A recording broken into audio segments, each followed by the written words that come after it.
answered this ad in the 550s, I think it was about 7 years ago now, and it was an experimental independent filmmaker who had a 16 millimeter camera, and he just wanted to go out and shoot some footage. Okay, this is all he wanted to do, is shoot some footage for a film he was going to do somewhere down the line. Okay. So he just needed an actor and an actress just to, you know, go to some cool locations in and around the Twin Cities, downtown, the Stone Arch Bridge, stuff like that. Shot here and there. We shot days at a time, and finally the story goes where we probably shot maybe 20 days, 25 days of footage, and the filmmaker himself kind of abandoned the project. He said, I'm going to move, and I said, well, wait a minute, you know, I put a lot of time and effort and energy into this film. 20 to 25 days. 25 days. We just shot, you know, we'd shoot for an hour or two one day, and then maybe 3 or 4 hours another day, and go into locations. I mean, it was a lot of time. Yes. I said, wait a minute, you know, can I at least have the footage? Will you sign over the footage to me? He goes, sure, you can have it. I'm going to sign something saying that I get the footage. Good. So what happened is, to make a long story short, I took all this footage, and as a struggling actor, I didn't have any money. I knew an editing place in Richville, Minnesota, because they had edited some of my acting reel that I'd put all my scenes on. And I went to them and I said, look, I don't have a lot of money. Can I come in after hours, like after 7 o'clock at night, and pay you a minimum amount of money just to put some of these scenes from this experimental film on my talent reel, on my acting reel?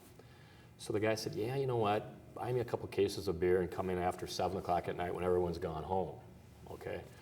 So I went into the liquor store and got him a couple cases of beer and brought all my footage. And as I was watching the footage in the editing room, I'm watching it going, this is pretty cool stuff. I mean, there's some cool scenes, there's some cool locations. Like I say, I was originally just going to put a scene or two on my acting reel, but I thought, this could maybe be a film, a short film. And I talked to the editor, I said, you know more about this stuff than I do. What do you think? He goes, yeah. So you said the story's about a professor doing a study on you. Yeah, we turned it into this evil professor who does kind of a university case study. He puts an ad in the newspaper and is looking for people that don't have money. They'll pay him, you know, $50. And then he can put them in this box with all this smoke and stuff, and then he can play evil mind games on them. And he's kind of like doing a test for himself. Okay.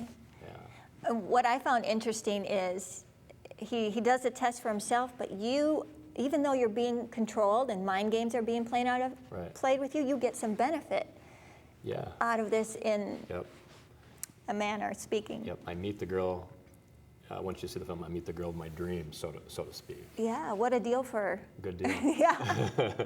So how do you describe or categorize this film? I would say, you know, the film's got part drama, part mystery, part suspense, and maybe even a little bit of sci-fi, science fiction thrown in there. Okay. A little bit of everything. Yes, indeed. In 10 minutes. And how did you come up with the name, Critical Mass? You know, as I was watching the raw footage, and I just sitting at home one night just thinking, what am I going to name this film? I didn't know what to name it, and it just kind of came to me. I think Critical Mass means kind of a slow build-up to kind of an explosion.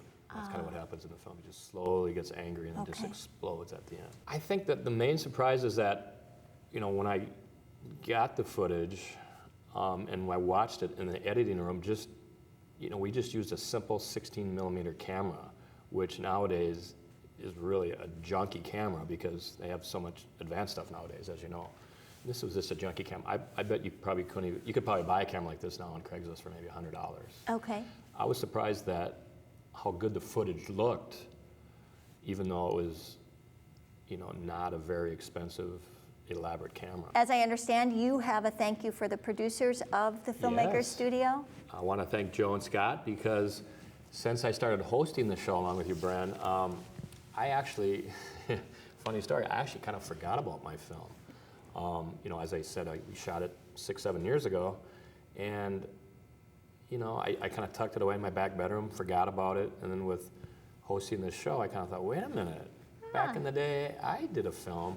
So then I went and actually dug it out, climbed up on a ladder and got it, dusted it off, and so I have to give a shout out to Joe and Scott for kind of reconnecting me, or you know, getting my awareness back up that I made a film. We think you are really going to love Steve's film, Critical Mass, so we have the opportunity to show it to you right now, so don't change your channel. Hope you like it.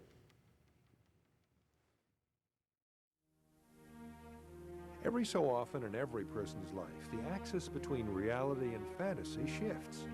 Events in life become skewed. People's lives become altered. So I pose to you this simple question. When and how will you reach critical mass? Hey, Gare, how's it going? Caught you at home, huh? Cool. Yeah, I left you a few messages. I got your messages too, but I just been really busy. What do you got going on for the weekend? I'm just making a few calls here. I called some other people, and everybody's busy, and you're busy too. Man, I need to find a girlfriend. My weekends are so boring. It's unbelievable. It's boredom central here, man. But I was going through the newspaper here, and here, hang on. Let me read this to you. It's really weird. It says, "Make your dreams a reality. University case study. Looking for a single white male, physically fit and attractive, to be put in a critical mass chamber over the weekend. Once the experiment is completed, you will be paid cash. If you're interested, contact this Professor Ekstrand." And it gives a phone number, and it says, "Oh, you can stop by this address." But the address is really weird. I've never heard of it before.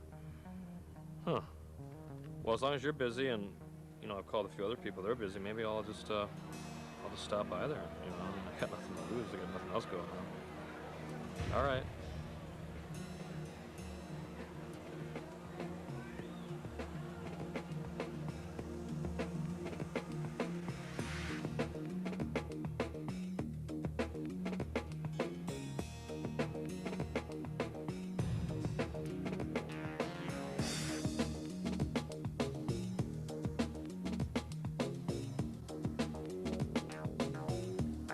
Get into the professor's weird-looking box. Huge mistake. This guy's sole intention was to play evil and weird mind games. And even worse, he played with my already frail roll partner.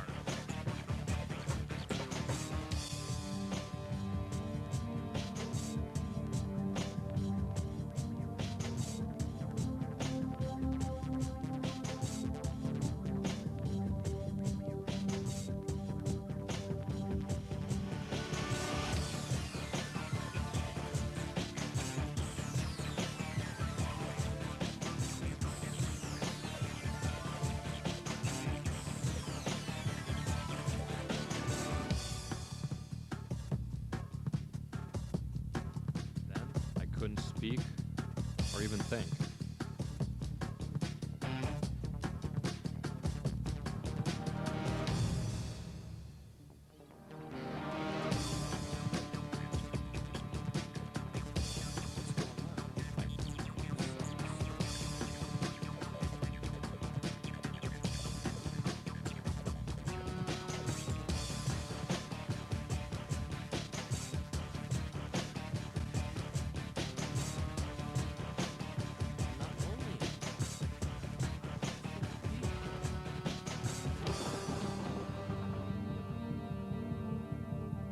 At one point in this weird, evil journey, I thought that I was with my soulmate, even though in real life I'd never met this one.